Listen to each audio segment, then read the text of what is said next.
लगाण वर्षा और बन्या परिस्थिति को नहीं राज्य सरकार संपूर्ण सजग रहितबा बेले मुख्यमंत्री परिस्थितिर निरंतर समीक्षा करछथे। मुख्य शासन सचिव और स्वतंत्र रिलीफ कमिशन को सह बैठक करी प्रभावित अंचल रे उद्धार स्थानांतरण और रिलीफ कार्य को सर्वोच्च प्राथमिकता देबाको निर्देश दैछन्ते।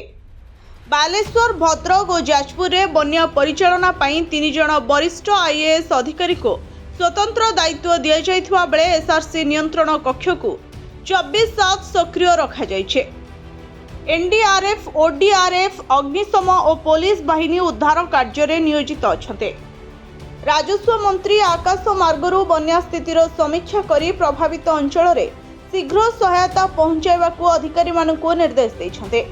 सेपटे गृह निर्माण और नगर उन्नयन विभाग सहरांचल रे जल निष्कासन, अतिरिक्त पंपसेट नियोजन, रिलीफ बंटन और 24 घंटिया मॉनिटरिंग व्यवस्था को जोरदार करछे। विभागर समस्त अधिकारी को छुट्टी बातिल करा जायछे। जल संपद विभाग मध्य नदी, बंध और बन्या नियंत्रण भित्तिभूमि उपरे कड़ा नजर रखिछे। वरिष्ठ जंत्री माने क्षेत्र स्तर रे मुतयन होई परिस्थितिर समीक्षा करछन्ते। वर्तमान सुधा बालेश्वर, भद्रक, जाजपुर, मयूरभंज और केन्दुझर समेत 44 ब्लॉक, 243 ग्राम पंचायत एवं 748 ग्राम बन्या प्रभाव रे रहिछे। प्राय 30,000 लोकंकु सुरक्षित स्थान को स्थानांतर करा जायथिबा बेले समस्त रिलीफ केन्द्र रे रंधा खाद्य, विशुद्ध पानीय जल, स्वास्थ्य सेवा और महिलांको सुरक्षा पई स्वतंत्र पुलिस व्यवस्था करा जायछे।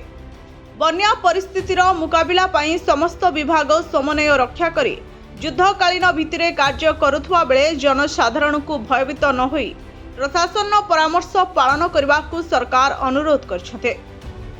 बन्या मुकाबिला पई सरकार को प्रमुख पदक्षेप हेउछे बालेश्वर, भद्रक और जाजपुर जिल्ला रे बन्या परिचालना, स्थानांतरण एवं रिलीफ कार्यर तदारख पई 3 जण वरिष्ठ आईएएस अधिकारी को स्वतंत्र दायित्व दिया जायछे।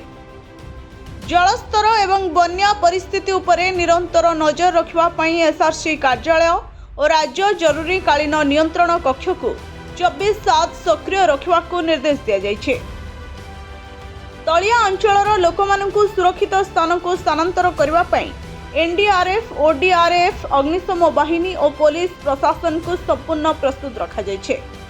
समस्त आश्रय स्थल रे विशुद्ध पानीय जल, रंधा खाद्य, आवश्यक स्वास्थ्य सेवा, सर्पाघात प्रतिषेधक औषध और गृहपालित पशुओं पई पर्याप्त गोखाद्य व्यवस्था करा जायछे। आश्रय स्थल को जाइथिबा नागरिकों बासगृह और संपत्तिर सुरक्षा पई पुलिस पक्षरु रात्रिकालीन पेट्रोलिंग को अधिक कड़ाकड़ी करा जायछे। बन्या रे क्षतिग्रस्त बासगृह, चाष जमी और अन्य क्षयक्षतिर आकलन करी प्रभावित परिवार को त्वरित क्षतिपूरण एवं समस्त सरकारी सहायता जोगाई देबाको निर्देश दिया जायछे। Bureau report, Odisha fast.